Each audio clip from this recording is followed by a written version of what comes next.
Nagsagawa ng medical and dental mission ang First Isabela Provincial Mobile Force Company, katuwang ang iba't ibang ahensya ng pamahalaan sa mga residente ng Barangay Lukban, Benito Soliven, Isabela.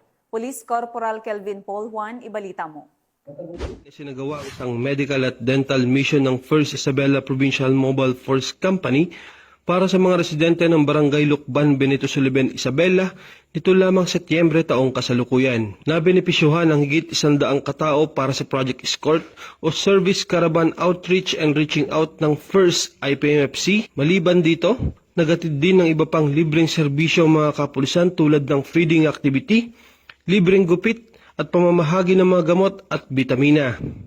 Katuwang sa aktibidad ang Green Future Innovation Incorporations, barangay officials, religious groups, advocacy support groups at force multipliers. Sa ganitong inisyatiba, patuloy na adhikain ng kapulisan na palakasin ang ugnayan ng pulisya at komunidad, katuwang ang lokal na pamahalaan at mga pribadong individual, alinsunod sa 7-point agenda ng Hepe ng Pambansang Pulisya, partikular ang pagpapalakas ng community engagement sa pakikipagtulungan ng mga stakeholders. Mula dito sa Lambak ng Cagayan, ako po ang inyong Police News Network Correspondent, Police Corporal Kelvin Paul Juan, alagad ng batas, tagataguyod ng Balitang Pulis.